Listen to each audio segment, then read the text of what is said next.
Boa noite, irmãos, graça e paz do Senhor a cada um de vocês, amém? Que bom estar aqui. Esta é a segunda vez em toda a minha vida que eu estou em Maceió, mesmo sendo ali de Campina Grande e morando em João Pessoa já desde 1980, mas eu nunca tinha tido a oportunidade de subir aqui a Maceió, porque Maceió obviamente está acima e a gente sempre sobe para cá, né?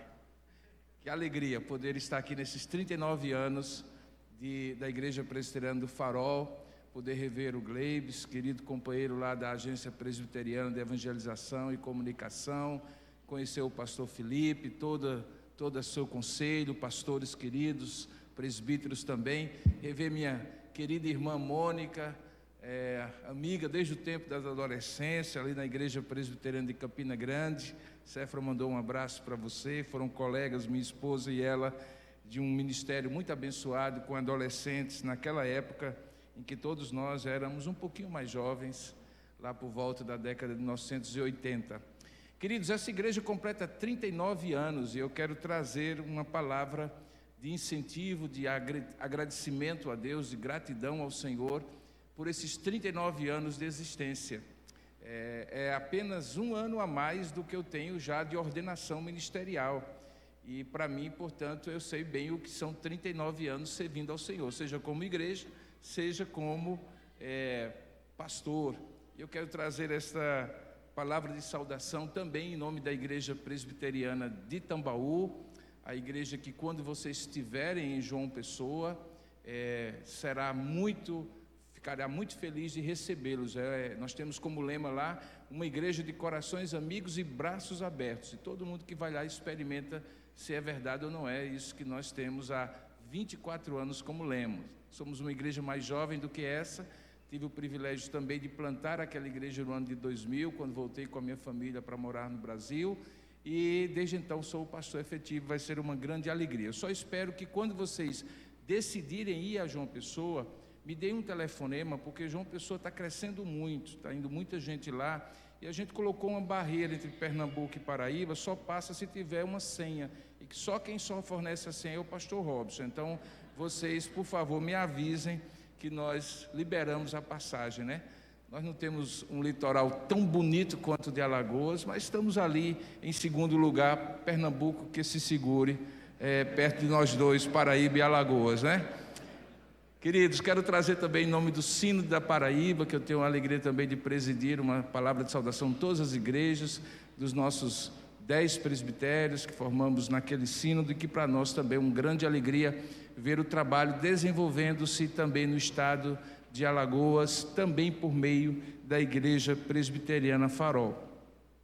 E último, mas não menos importante, uma palavra também de saudação de todo o Instituto Presbiteriano Mackenzie, sua universidade, suas faculdades, hospitais e colégios que hoje se espalham em todo o país. Eu tenho tido a oportunidade de servir ali no Mackenzie desde 2014, primeiramente como vice-presidente do Conselho de Curadores e do Conselho Deliberativo, e desde 2020 com o desafio de assumir a chancelaria. Eu sei que por onde eu ando, que eu falo esse nome, chanceler, o pessoal acha que é um nome muito chique, o nome é chique, mas as funções são meio árduas, viu?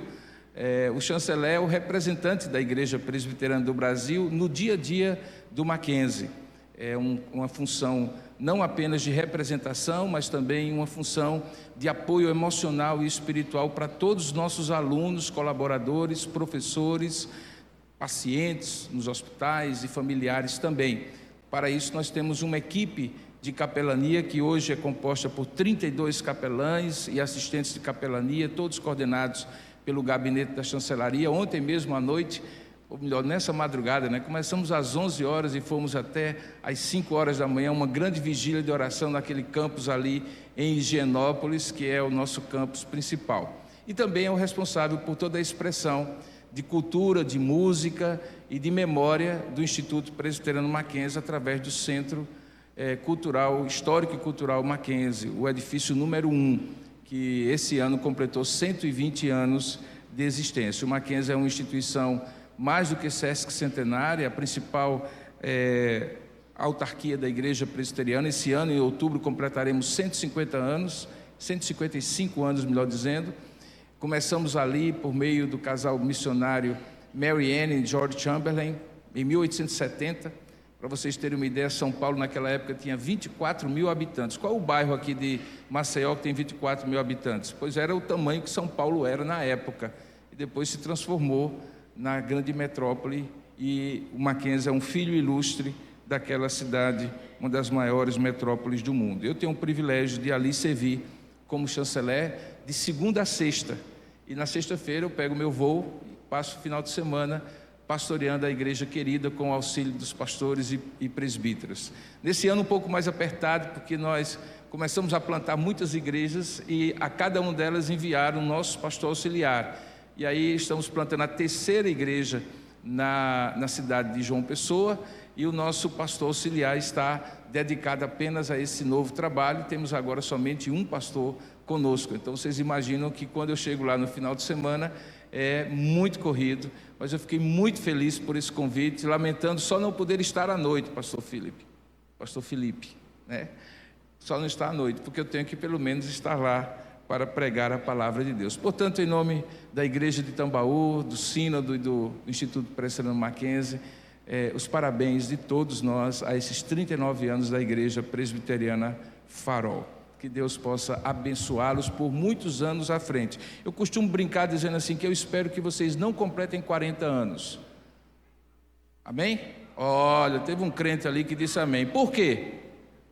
Porque Jesus voltar é muito melhor comemorar no céu a eternidade do que 40 anos aqui na terra. A igreja diz amém? Amém. Ah, muito bem. Mas se Deus não voltar, Jesus Cristo não voltar, a gente vai estar aqui completando os 40 anos, se Deus quiser. Por favor, abra sua Bíblia no livro do Evangelho de João, no capítulo 1. E antes de ler, no entanto, deixa eu lhe falar uma coisa. Conta-se, e há muitas versões acerca dessa história, que havia em determinada região do nosso planeta um mar muito revoltoso, que os navios todos temiam passar por lá. E era um verdadeiro desafio, especialmente em épocas em que não se tinha tantos recursos, de um GPS, por exemplo, de cartas náuticas com ultrassons e assim por diante, que iam rastreando o fundo do mar. E naquela época se utilizava muito, obviamente, a assistência de um farol. O farol é um instrumento que ajuda os navegantes. O mais antigo deles, conhecido, é uma das 7 maravilhas do mundo antigo, o farol de Alexandria, na ilha de Faros, ali no Egito. E nessa ocasião, aquele vaso, aquele navio, viu uma luz muito forte e entendeu que aquela luz que era muito forte era a luz de um outro navio. E como é costume entre as navegações, você sempre desvia a bombordo e não a estibordo. E então o capitão deste navio enviou uma comunicação para aquela luz, imaginando que era um navio, e disse assim: desvie sua rota a bombordo, tantos graus. E recebeu a resposta: é melhor você desviar a sua rota. E aí o comandante sentiu-se afrontado e respondeu numa terceira mensagem: se o senhor não desviar a sua rota, tantos graus a bombordo, nós iremos atacá-lo com toda a força da nossa artilharia. E então recebeu a resposta de lá: é bom o senhor se afastar e desviar a sua rota. E então ele preparou os canhões, e quando estava na iminência de mandar a primeira salva de foguetes e de mísseis e de tiros de canhão, então o contra-comandante que estava ao lado disse assim: comandante, não é melhor mandar uma última advertência? E aí ele disse: sim, vou mandar. E mandou: o senhor está notificado pela última vez a desviar a sua rota a bombordo. E aí ele respondeu a seguinte resposta: eu não posso, eu sou um farol. Aquela luz não era a luz de um navio, era a luz de um farol. E por que o farol não se desvia? Porque o farol é símbolo de estabilidade. Farol ilumina, Farol guia, farol não se move, farol ajuda outros a se moverem. A Igreja Presbiteriana do Farol é instrumento de Deus há 39 anos para guiar tantos navegantes que estavam errantes nos seus caminhos para a luz do verdadeiro Evangelho. E essa história que nós vamos contar aqui é a história de alguém que não era luz, mas veio para testemunhar da luz, assim como essa igreja não é a luz, mas veio para testemunhar dela. Veja o que diz a palavra de Deus em João capítulo 1, a partir do verso 6. Eu vou ler a partir do verso 1 para você ter uma noção do contexto. Diz assim a palavra do Senhor: no princípio era o Verbo, e o Verbo estava com Deus, e o Verbo era Deus. Ele estava no princípio com Deus. Todas as coisas foram feitas por intermédio dele, e sem ele nada do que foi feito se fez. A vida estava nele, e a vida era a luz dos homens.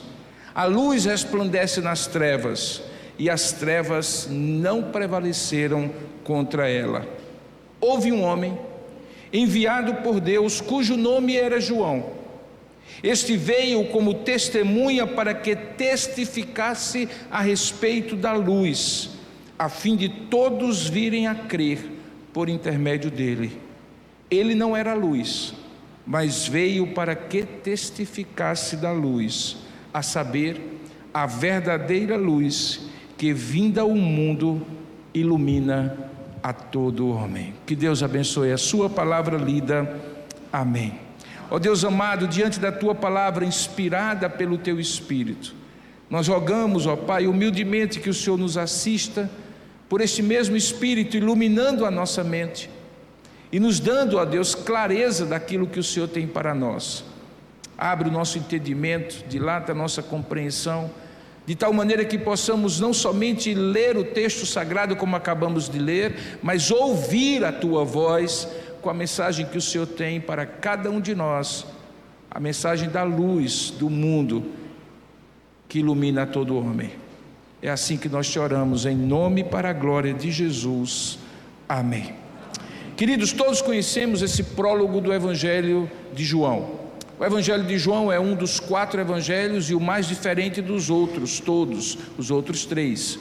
Os 3 são conhecidos como evangelhos sinóticos, porque de certa maneira a condução da narrativa que Mateus, Marcos e Lucas fazem, vai na mesma direção, praticamente na mesma sequência de eventos, e com o propósito de não fazer uma biografia exaustiva de Jesus, mas contar um pouco de quem ele é, do que ele fez, da obra redentora. João se dedica a fazer o mesmo, porém de uma perspectiva diferente. Ele não é um evangelho sinótico, ele é o 4º evangelho a ser escrito, provavelmente, e ele é um evangelho que tem uma característica própria, ele é uma característica de provar que Jesus é Deus.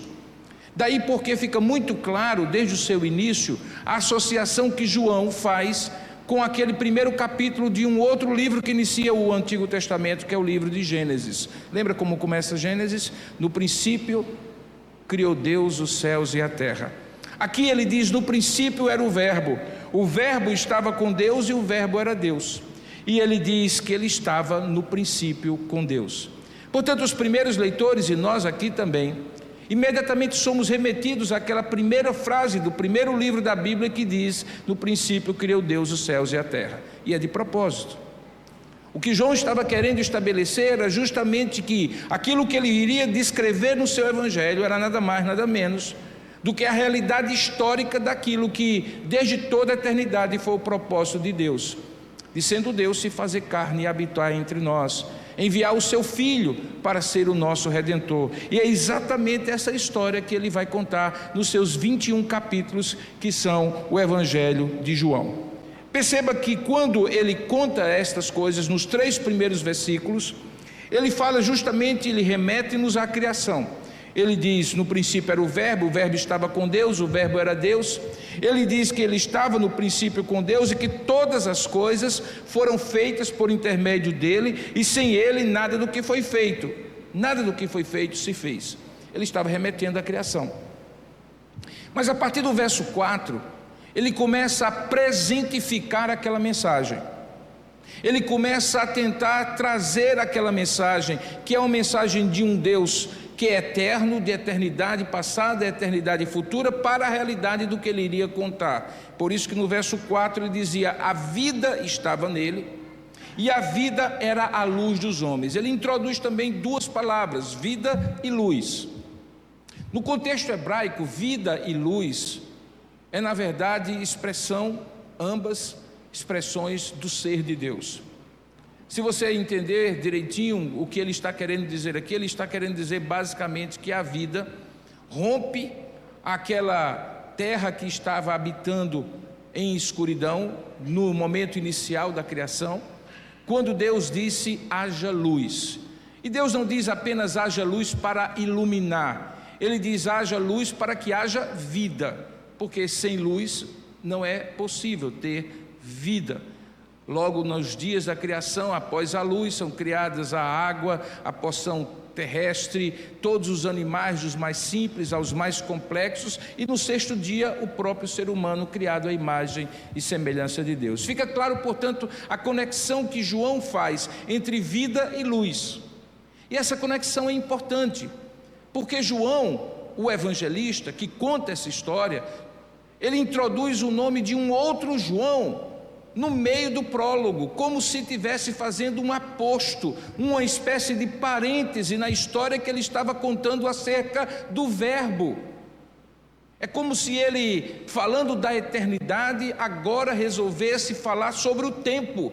Falando do passado eterno, ele agora se tornava focado no presente histórico.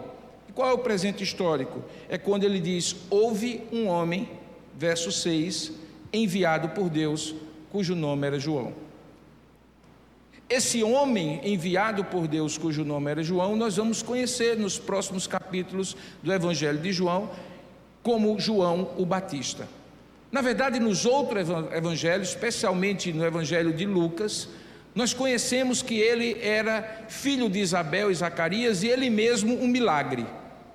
Assim como tinha sido miraculoso o nascimento virginal de Jesus Cristo, havia sido também miraculoso o nascimento temporão de João o Batista, porque lá no texto é dito que sua mãe era estéril e seu pai era avançado em dias, e não podiam mais conceber, e foram visitados por Deus, de tal maneira que João, o impossível de acontecer, aconteceu. Não por coincidência, João aqui usa o verbo haver como se falasse de algo eterno, mas que se presentifica. Ele diz: houve um homem. Houve como? Por que houve? Porque o importante não é quando exatamente ele nasceu, mas o sentido da sua missão para a qual ele nasceu. E é sobre essa missão que eu gostaria de falar nessa noite. Porque se você olhou direitinho, logo depois do versículo 7... quando João aparece como um apóstolo, como parêntese na descrição do prólogo sobre o Verbo, é dito que esse homem veio como? Veja, duas coisas são ditas acerca dele. Primeiro, que houve esse homem, sem dizer exatamente em que ano ele nasceu, porque o importante não era o ano que ele havia nascido, nas circunstâncias, para João, o evangelista. E segundo, que ele veio como uma missão, e uma missão muito clara, uma missão de ser testemunha. O texto diz que este homem veio como testemunha para que testificasse a respeito de quê? Da luz. Mas para um pouco. Testificasse acerca de algo? Normalmente nós não testificamos acerca de algo, nós testificamos acerca de alguém, de um acontecimento que envolve pessoas, que precisa ser verificado na sua veracidade, na sua credibilidade, nas suas consequências. Um acidente, por exemplo, ou um episódio qualquer da história de alguém. É porque de fato esse texto no verso 7, quando diz que João veio como testemunha para que testificasse a respeito da luz, a frase seguinte deixa muito claro que essa luz não é uma luz etérea, impessoal, algo, que essa luz é alguém. Veja a frase seguinte, diz que ele veio para testificar a respeito da luz, a fim de todos virem a crer crer numa luz? Obviamente que não. Crer por intermédio dele, pois ele não era a luz, mas veio para que testificasse da luz. Que luz? A luz que é verdadeira e que, vinda ao mundo, ilumina todo homem. Aqui entendemos, portanto, que a missão de João era uma submissão desta luz, que, testificada por João, ilumina a todo homem. A grande questão, então, quando chegamos a esse ponto é: e como foi esse testemunho de João? Como ele desenvolveu a sua missão? Porque eu acredito, queridos irmãos, que essa também é a nossa missão. Nós não somos a luz, no máximo somos um farol, não somos a luz. Esses 39 anos, essa igreja não chegou a ser essa igreja forte e pungente, dizendo assim: venham a mim, todos vós. Certamente essa igreja não disse: eu sou o farol, porque sou a luz. Essa igreja se tornou o que ela é nesses 39 anos, porque apontou para uma luz que ela não é, mas acerca de quem ela testemunha. Conhecer, portanto, como João, a luz que não é, mas que ilumina muitos para crerem na verdadeira luz, como um espelho que reflete a verdadeira luz, é refletir sobre a missão de vocês como igreja. Por isso que, escolhido esse texto, eu gostaria de convidá-los agora a dar um pulinho para o versículo 15, porque do verso 15 até o versículo 31, em 3 momentos diferentes, e somente João retrata como João Batista fala de Jesus, a luz do mundo. E o meu propósito ao final dessa mensagem é que você se veja como João Batista e diga assim: se João Batista testemunhou da luz desta forma, Deus quer que eu testemunhe da luz desta maneira. Porque paredes não testemunham, sabe, irmãos? Quem testemunha é gente acerca de gente. Eu me recordo, eu estava no meu último ano de seminário em 1987, um ano depois que essa igreja foi fundada, e era professor da nossa disciplina de poimênica, teologia pastoral, que nos ensina um pouco os princípios de como ser pastor na prática, o reverendo Valmir Soares. Eu não sei quantos aqui tiveram o prazer de conhecê-lo. O reverendo Valmir Soares foi durante muito tempo diretor do colégio, hoje presbiteriano Mackenzie Agnes, uma instituição em Pernambuco, em Recife, que tem 120 anos de existência. Eu tive o prazer também de ser conselheiro ali mais recentemente. E eu me recordo que o reverendo Valmir Soares, ele estava ensinando para a gente os melhores sermões para as melhores ocasiões. Que a gente tivesse sensibilidade, presbítero Gleibes, de pensar assim, que num velório de alguém é preciso trazer uma palavra de conforto, que no aniversário de um adolescente é preciso falar de celebração da vida. E eu, então, muito jovem naquela época, em 1987, perguntei: e em aniversário da igreja, a gente prega como? E me recordei disso porque eu estava sendo convidado nesse final de semana para pregar aqui. E ele disse algo que até hoje eu carrego comigo desde 1987. Ele disse assim: quando você tiver de pregar para uma igreja, não pregue para as paredes, nem para os bancos. Pregue para as pessoas, porque a igreja é pessoas. O meu objetivo, portanto, ao olhar desse texto do verso 15 até o verso 31, é tentar levá-lo a pensar assim: e se eu fosse João Batista, como eu testemunharia dessa luz? É pensar assim, não na festa do fim de semana de aniversário da igreja, mas na segunda-feira, quando eu estiver estudando, trabalhando, interagindo com as pessoas, e eu for o João Batista, como é que eu testificarei? Ali haverá pequenos faróis espalhados na cidade de Maceió ou em todos os lugares para onde Deus os envia a cada semana. E a grande pergunta é: como testemunhar da verdadeira luz, não sendo a luz, mas sendo chamado para esta missão? Vamos conosco, juntos, verso 15. Veja o que o texto diz. Começa dizendo: João testemunha a respeito de Jesus e exclama: Este é aquele de quem eu disse: o que vem depois de mim tem contudo a primazia, porque já existia antes de mim. Porque todos nós temos recebido da sua plenitude e graça sobre graça, porque a lei foi dada por intermédio de Moisés, mas a graça e a verdade vieram por meio de Jesus Cristo. Ninguém jamais viu a Deus. O Deus unigênito que está no seio do Pai é quem o revelou. O primeiro aspecto do testemunho de João acerca de Jesus é o reconhecimento da primazia de Jesus, que não é apenas uma primazia temporal, mas é uma primazia de excelência e glória. Veja o que é que ele diz. Ele diz: este é aquele de quem eu tinha dito já, que ele é antes de mim, e por isso tem a primazia. Claro que João estava falando daquela eternidade, tanto é que no versículo 18 ele diz que ninguém jamais viu a Deus, mas aquele que é unigênito do Pai, que está no seio do Pai, e portanto é Deus como Pai, é quem o revelou.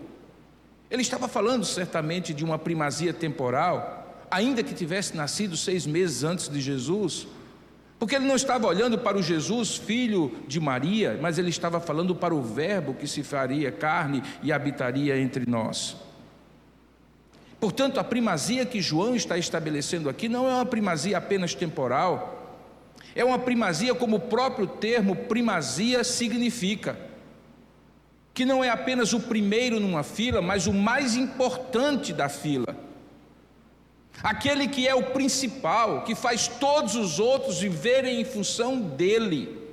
A mensagem de João Batista, queridos irmãos, é absolutamente cristocêntrica, porque reconhece como Jesus precisa ter a primazia sobre a sua própria vida, de tal maneira que a sua missão se torna uma submissão diante da missão de Deus em Jesus Cristo. Certa vez, Ronaldo Lidório, falando sobre qual é a missão da igreja, ele de maneira muito forte diz: a missão da igreja é morrer. E fez esse intervalo dramático que eu estou fazendo aqui, porque obviamente na cabeça de muitas pessoas, assim, como assim a missão da igreja é morrer? É porque a missão daquele a quem a igreja serviu também foi morrer.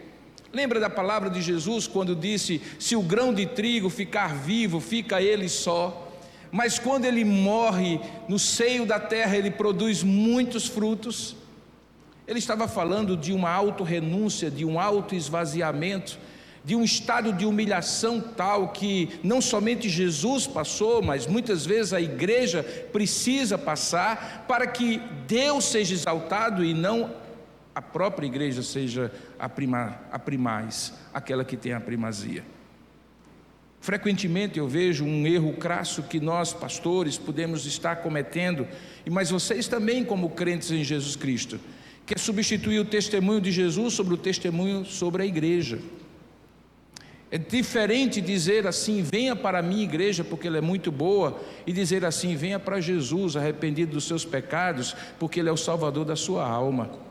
Nós não podemos, queridos, se quisermos continuar sendo farol, substituir a centralidade de Cristo no nosso testemunho pela centralidade da igreja que nós pertencemos. Porque quem somos nós senão Joões Batistas? Quem somos nós senão aqueles que nascem em função de, e nesta função de morrer para si mesmo? O apóstolo Paulo, o maior evangelista, pastor e plantador de igreja do Novo Testamento, dizia assim: vivo não mais eu, mas Cristo vive em mim, e a vida que agora vivo na carne, vivo na fé no Filho de Deus que me amou e a si mesmo se entregou por mim, lá em Gálatas capítulo 2, verso 20. O que é este morrer? É o morrer que Jesus exige de todo aquele que Ele segue. Se alguém quiser vir após mim, tome cada dia a sua cruz, negue-se a si mesmo e siga-me. Negar-se a si mesmo é negar a primazia que nós, com o nosso coração vaidoso, orgulhoso e autossuficiente, tendemos a ter. Quando achamos que o mundo todo gira ao nosso redor, ou cometemos o erro coletivo de achar que o mundo todo gira ao redor da nossa igreja, o aniversário dessa igreja será tão celebrado quanto o nome de Jesus foi exaltado. Tanto quanto João disse claramente: que apesar da revelação progressiva de Deus, ter contemplado uma época em que a lei foi dada por intermédio de Moisés, veja aí o verso 17, no entanto a graça e a verdade, ainda que posterior, na verdade sempre foi a atitude de Deus para conosco, porque ele diz: e a graça e a verdade vieram por meio de Jesus Cristo. Mas que graça e verdade? O verso 16 explica a plenitude da graça de Deus, a expressão maior, a expressão plena do favor de Deus, do amor de Deus, não foi conhecida em Moisés, foi conhecido em Jesus Cristo. Por isso que a mensagem de João é, antes de tudo, o testemunho da primazia de Cristo, não apenas temporal, mas a primazia no sentido da importância que Jesus tem. Queridos, era muito tentador para João chamar um pouco da glória para si. Veja, 400 anos havia se passado, desde Malaquias. Ele era o primeiro profeta depois do silêncio profético. Ele era aquele que eventualmente poderia ser confundido com Cristo e podia tirar uma casquinha desta glória que só o Messias teria. Mas o primeiro testemunho dele é para tirar toda dúvida de que quem tem primazia na vida dele é Jesus Cristo. E quem tem que ter primazia na sua vida é Jesus Cristo. E quem tem que ter primazia na vida desta igreja é Jesus Cristo. Ela será firme, frutífera, tanto quanto Cristo for exaltado, como tem sido há 39 anos. Na hora que essa igreja perder Cristo de vista, ela deixará de ser um farol, a luz dessa igreja se apagará.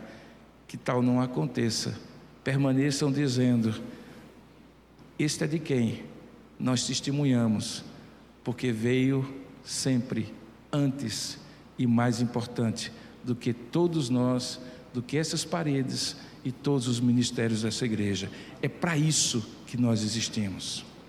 Veja que o segundo testemunho que é trazido também por João começa no versículo 19, e começa da mesma maneira, o que nos leva a concluir que foi em outro dia, em outro momento, porque não tem nenhuma cláusula aqui de ligação, tipo no dia seguinte, não. É como se João estivesse coletando testemunhos em momentos diferentes de que João Batista falou de Jesus, e aí ele diz: esse foi o testemunho de João. E aí ele dá um contexto: quando os judeus lhe enviaram de Jerusalém sacerdotes e levitas para lhe perguntarem: quem és tu? E então diz o texto, ele confessou e não negou, verso 20, confessou: eu não sou o Cristo. Perceba que João tinha sim, como eu mencionei há poucos segundos, a possível tentação de dizer assim: não vai fazer mal nenhum se eu disser que eu sou o Cristo, né? Ou eu sou um Cristo pequenininho? Não. Ele deixa de maneira clara e peremptória, muito evidente: eu não sou o Cristo. Porque a segunda característica do testemunho de João é compreender a obra de Cristo como sendo a única obra possível de redenção. Isso vai ficar claro nos próximos versículos. Diz o texto que aqueles homens, sacerdotes e levitas, foram enviados por alguns do Sinédrio, possivelmente, porque diz que vieram de Jerusalém, e perguntaram a ele, e ele não negou, confessou: eu não sou o Cristo. E aí no verso 21 continua: então lhe perguntaram: quem és, pois? E veja as opções que eles deram: és tu Elias? Ele disse: eu não sou. És tu o profeta? E talvez estivessem referindo a Deuteronômio capítulo 18, quando há uma promessa do profeta que viria, e ele respondeu: não. E disseram então, pois: declara-nos quem és, para que demos resposta àquele que nos enviaram, ou àqueles que nos enviaram. Que dizes a respeito de ti mesmo? Veja que tentação. Pastor Felipe, diga alguma coisa a seu respeito. Imagine só, alguém pergunta: quem é você? E diz assim: diga alguma coisa a seu respeito. Quando você é perguntado: diga alguma coisa a seu respeito, você fala os seus defeitos? Não. Você costuma dizer primeiramente o que você faz e como é importante o que você faz. Mas veja o que é que ele diz aqui. Ele diz: eu não sou, em primeiro lugar. As opções são lhe dadas, Elias ou o profeta. Ele diz: eu também não sou. E então ele diz: declara-nos então o que é que tu dizes a respeito de ti mesmo. Olha que coisa maravilhosa o que João faz. Ele vai lá no Antigo Testamento, no texto de Isaías capítulo 40, verso 3, e diz assim: eu sou apenas uma voz. Ah, Jesus, eu sou apenas uma voz. Eu sou uma voz insignificante, que clama no deserto da incredulidade e da dureza de coração desse povo, com uma mensagem: endireitai o caminho do Senhor, como disse o profeta Isaías. Ele não estava praticando uma coisa chamada autocomiseração, ele não estava se autodepreciando.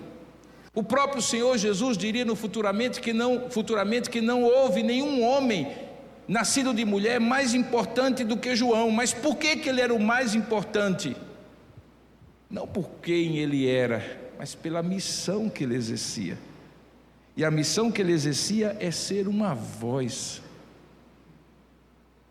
A missão que essa igreja precisa exercer nessa cidade é ser a voz de Deus. Só a voz. A mensagem quem dá é Ele, e já deu. Se a voz é rouca, pastor Felipe, ou não, pouco importa. Se ela está cansada ou não, se ela é alta ou baixa. Se a voz dessa igreja é a voz da compaixão pelo aflito, ou a voz retumbante da seresta na madrugada, pouco importa, mas ela é só uma voz. Porque aquele que fala por intermédio da voz dessa igreja é quem realmente importa. Veja o que é que diz o texto: os que haviam sido enviados eram de entre os fariseus, e então eles perguntam: se tu és apenas a voz, por que batizas se não és o Cristo, nem Elias, nem o profeta? Ou seja, se tu és apenas quem tu estás dizendo que és, por que tu fazes o que tu fazes? E por que era importante o que João Batista fazia? Porque João apareceu no deserto da Judeia, vestido de peles de camelo, comendo mel silvestre e gafanhotos. Ele possivelmente era um nazireu, alguém que havia sido consagrado, como de fato fica muito claro pela surpresa que Isabel e Zacarias, seu pai e sua mãe, tiveram com o nascimento dele, e foi consagrado para Deus. Ele era um outsider, alguém que não tinha sido formado em nenhum seminário daquela época, alguém que não era reconhecido nas altas cortes do Sinédrio, e que resolvera tomar a decisão mais difícil, ao invés de pregar nas ruas de Jerusalém, ir para os desertos da Judeia. Só que a mensagem dele era poderosa, porque quem é a voz de Deus, ninguém cala. E a voz dele tinha uma só mensagem: arrependei-vos, porque o reino de Deus está próximo. Era um pastor de um sermão só.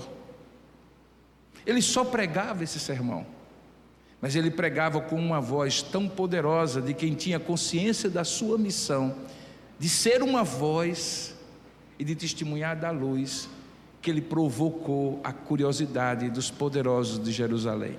Por isso essa caravana, essa embaixada foi enviada para perguntar: quem és tu? E depois: e por que tu fazes o que tu fazes?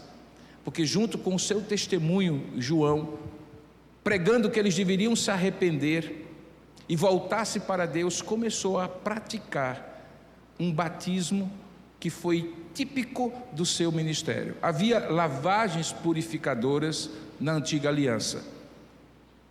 A lavagem, por exemplo, do sumo sacerdote e dos sacerdotes antes de serem ordenados é descrita nos detalhes.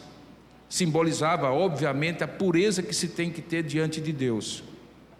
Mas o batismo de João era um batismo para juízo daqueles que não se arrependessem, porque a sua mensagem era poderosa.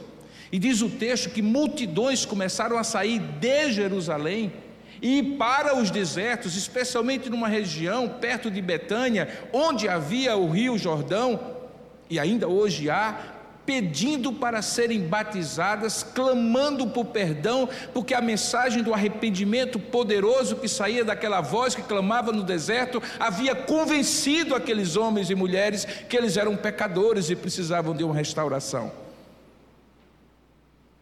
Por isso, o falar está relacionado ao que fazemos.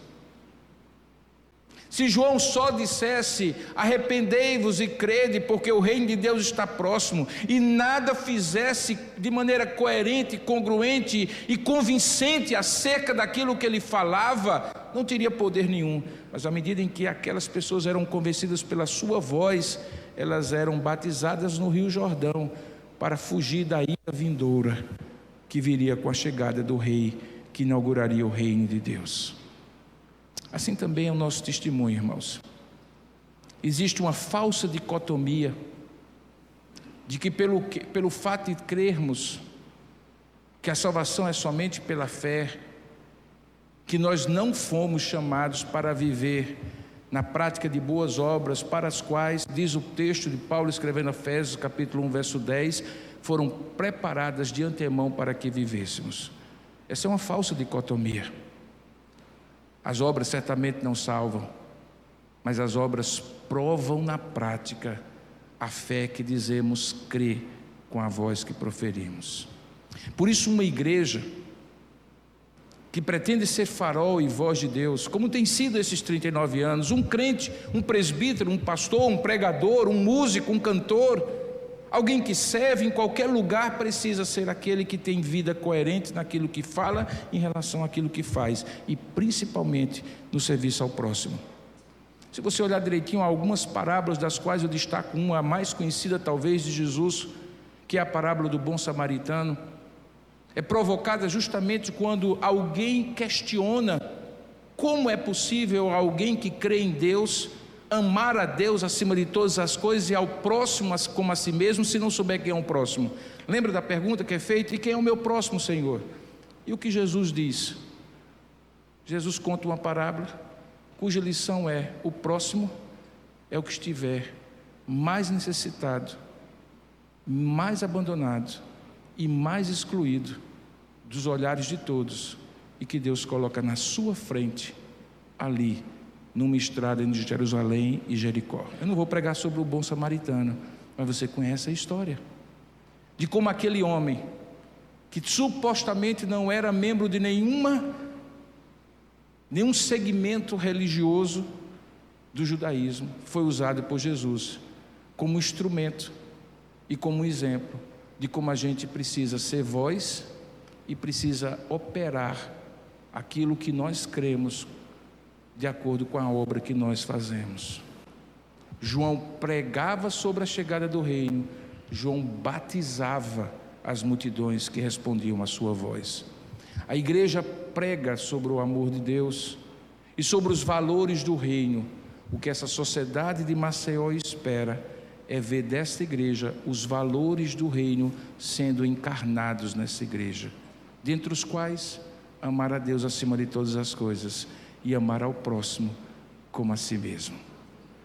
Vamos ao terceiro testemunho de João, que só João, o evangelista, conta. Começa a partir do verso 29. Veja que no dia seguinte, aí sim tem uma temporalidade, viu João a Jesus que vinha para ele e disse: eis o Cordeiro de Deus que tira o pecado do mundo. É este a favor de quem eu disse: após mim vem um varão que tem a primazia, porque já existia antes de mim. Eu mesmo não o conhecia, mas a fim de que ele fosse manifestado a Israel, vim por isso batizando com água. Mas eu gostaria de ir um pouquinho além, porque nessa história o testemunho de João não fica restrito apenas a ele. Verso 35. No dia seguinte, estava João outra vez na companhia de 2 dos seus discípulos, e vendo Jesus passar, disse a mesma frase: eis o Cordeiro de Deus. E os 2 discípulos, ouvindo-o dizer isto, seguiram Jesus. E Jesus, voltando-se e vendo que o seguiam, disse-lhes: que buscais? Disseram-lhe: Rabi, que quer dizer mestre, onde assistes? E eles respondeu: vinde e vede. Foram, pois, e viram onde Jesus estava morando, e ficaram com ele aquele dia, sendo mais ou menos a hora 10, 4 horas da tarde. E quem eram eles? Diz o texto no verso 40, eram André, o irmão de Simão Pedro, um dos 2 que tinham ouvido o testemunho de João e seguido Jesus. e ele achou primeiro o seu próprio irmão, Simão, a quem disse: achamos o Messias, que quer dizer o Cristo. Terceira faceta do testemunho de João Batista é a capacidade de fazer discípulos, não para ele, mas para Jesus. Isso tem uma repercussão na minha vida, irmãos, porque eu não quero ninguém me seguindo, nem mesmo nas redes sociais. Eu quero pessoas seguindo-me nas redes sociais para que sigam a Jesus, e foi isso que João fez. Nós queremos abrir as portas daquela igreja para que as pessoas sigam aquilo que nós pregamos, mas nós não pregamos a nós mesmos, nós queremos que eles se tornem discípulos de Cristo. E é exatamente isso que aconteceu. João estava com 2 dos seus mais discípulos mais próximos, inclusive um que haveria de se tornar apóstolo, e apontou para Jesus sem nenhum tipo de sentimento de que poderia perder um discípulo, mas porque entendeu que o seu ministério de discipular aqueles 2 homens se encerrava ali, quando ele pudesse apontar para Jesus e dizer: eis o Cordeiro de Deus que tira o pecado do mundo. Porque o nosso ministério tem uma finalidade. Na verdade, ele tem uma finalidade para não ter um fim, um término. E a nossa finalidade é apontar para Jesus e dizer: eis o Cordeiro de Deus que tira o pecado do mundo, tornando discípulos que nós preparamos em discípulos de Cristo, e não discípulos da nossa fé, da nossa confissão, da nossa eclesiástica expressão de existência como cristãos, da nossa denominação. Embora tudo isso seja muito valioso, e avaliamos de maneira muito alta tudo isso, mas veja o que Jesus é para João.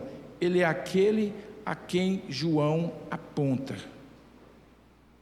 Porque a terceira faceta do testemunho de João é a capacidade de fazer discípulos para Jesus.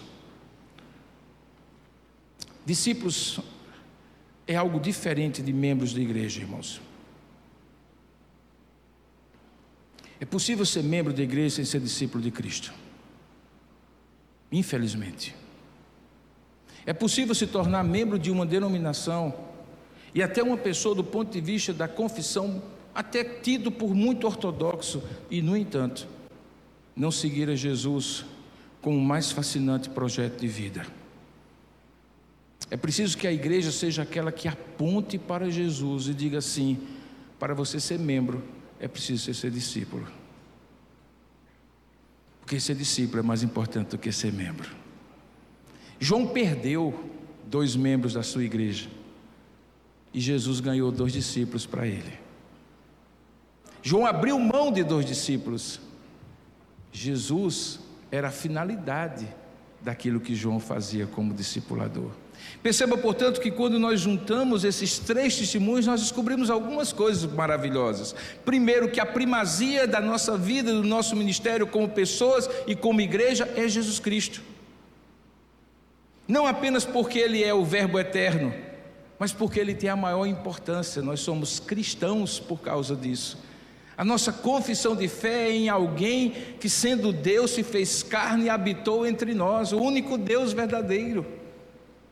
A nossa palavra e a nossa atitude é voltada para Ele e para a glória dEle. Nós aprendemos também que aquilo que nós dizemos como voz que clama no deserto, de um deserto de secularização, de pluralidades as mais diversas, que inverteram completamente a moral e a ética nos últimos anos, no entanto, é uma voz que precisa estar consequenciada, atrelada a um ato de amor, as boas obras para as quais nós fomos criados. É fé na prática, é fé que ama, que acolhe, que perdoa, que assiste, que serve, até mesmo como aquele samaritano serviu a um homem no meio do caminho. E finalmente, o terceiro aspecto do testemunho de João é também o nosso terceiro aspecto.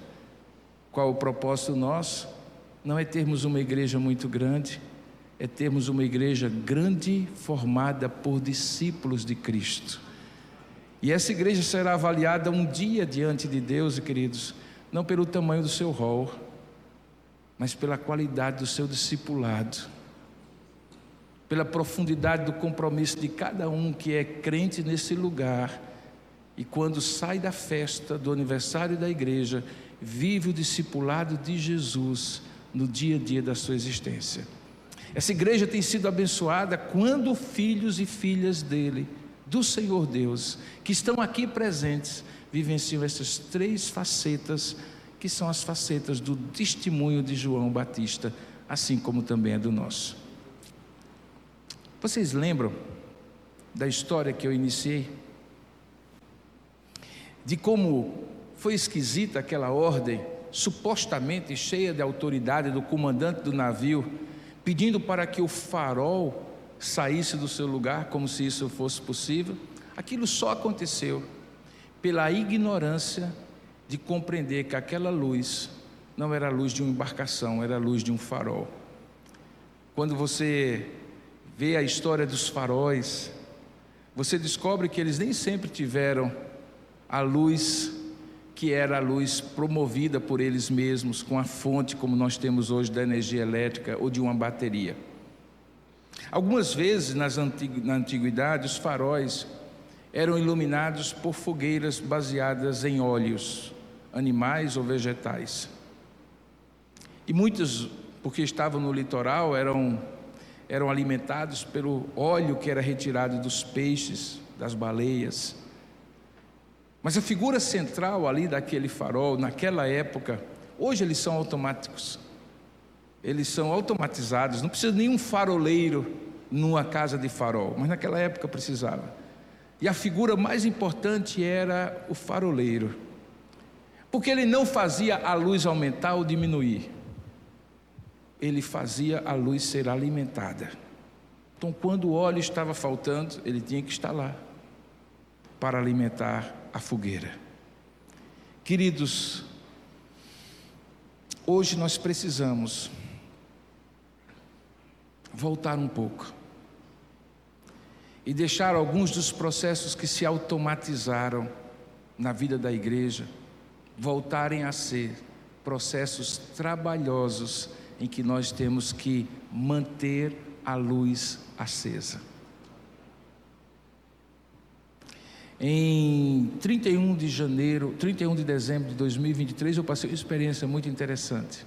Eu já estava nesse meu corre-corre, e era o culto de Ano Novo da igreja de Tambaú. Eu estava pregando, a gente tinha feito uma programação, lá a gente tem uma tradição de começar o culto às 22 horas, em ponto, e terminar à meia-noite. E a gente termina de joelhos na presença de Deus. Poucas igrejas têm mantido essa tradição lá em João Pessoa. E nós mantivemos desde o início, e tem sido uma bênção, um dos cultos mais frequentados da igreja, um dos mais significativos também. E a igreja estava lotada, e eu, no meio da minha mensagem, Deus começou a falar ao meu coração. Eu estava pregando, pastor Felipe, num outro texto completamente diferente, e Deus começou a falar ao meu coração que convocasse o povo para orar no dia seguinte. Irmão, nós estamos falando de 1º de janeiro. Eu não sei você, mas assim, no dia 31, quando eu chego em casa, depois de falar com todo mundo, passar na casa de todo o povo, é mais ou menos umas 3 horas da manhã. A essa altura eu já comi o peru, o frango, tudo da casa dos presbíteros, dos irmãos da igreja, e da mãe, da tia, por onde a gente visita. Então, quando dá mais ou menos 3 e pouco da manhã que a gente está chegando em casa, a gente só quer caminha, né? E Deus falando comigo: não, chama o povo para amanhã, dia 1º de janeiro, cedinho está aqui para orar. Eu disse: Senhor, eu vou passar vergonha. Eu vou passar vergonha. Quando terminou, irmãos, eu disse: irmãos,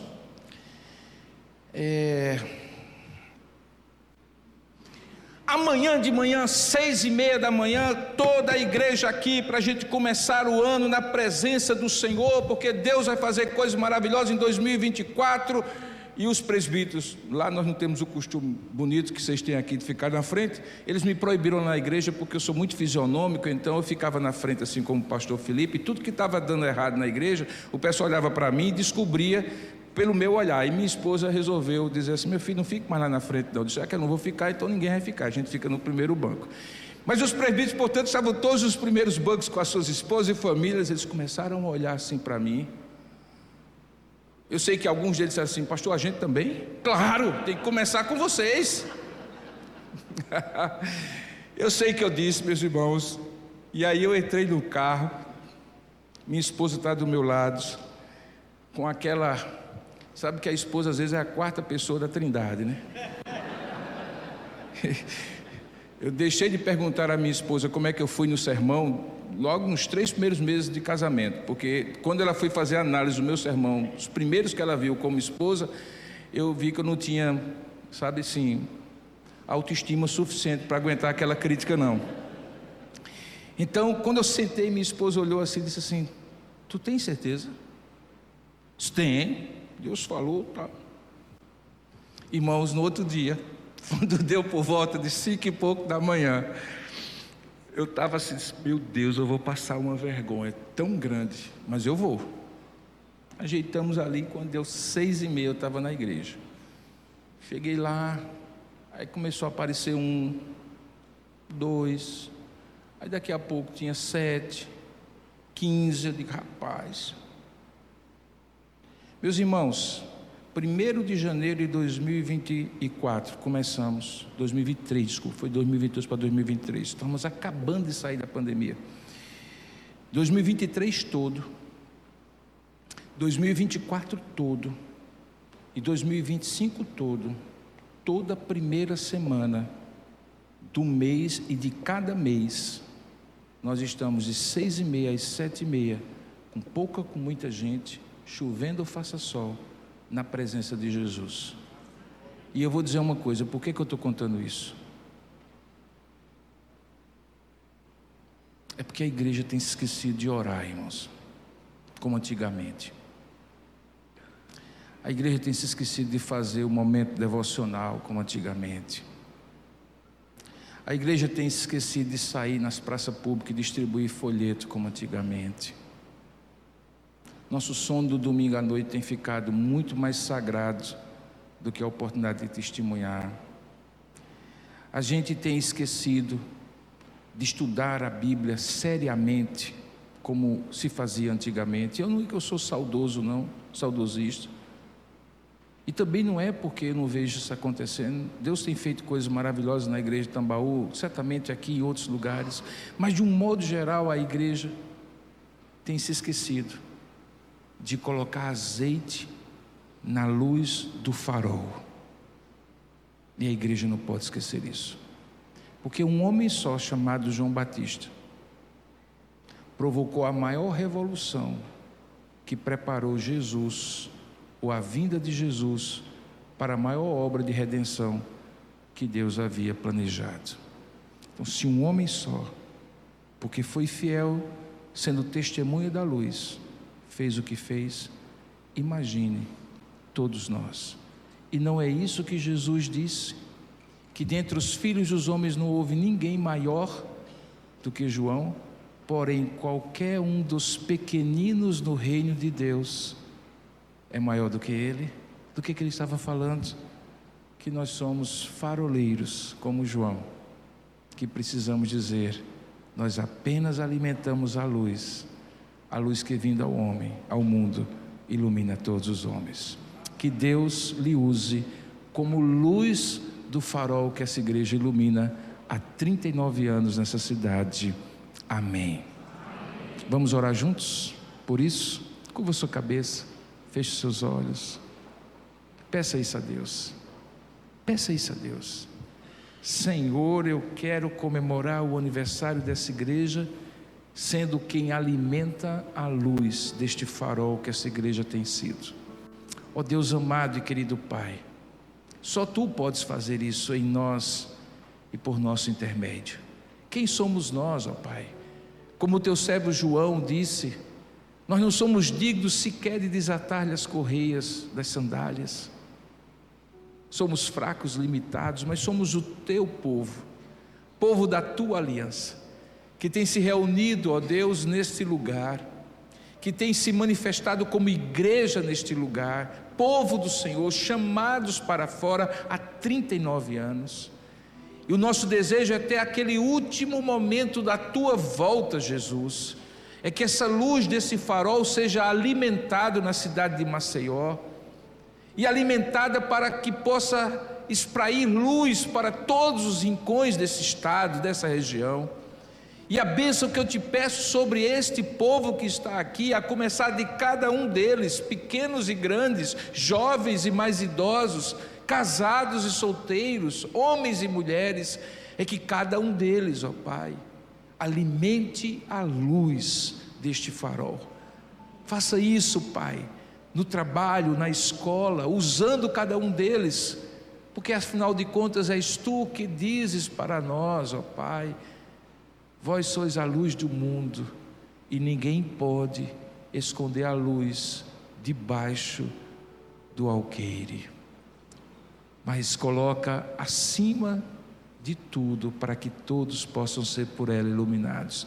Ajuda-nos a não nos escondermos dos nossos medos e receios, nas nossas conveniências sociais, políticas ou eclesiásticas, nos nossos politicamente corretos do dia a dia, nos nossos receios de perdas e prejuízos pessoais. Ajuda-nos a ser luz, a alimentar a luz, a testemunhar da luz. É o que nós oramos em nome de Jesus. Amém, Senhor.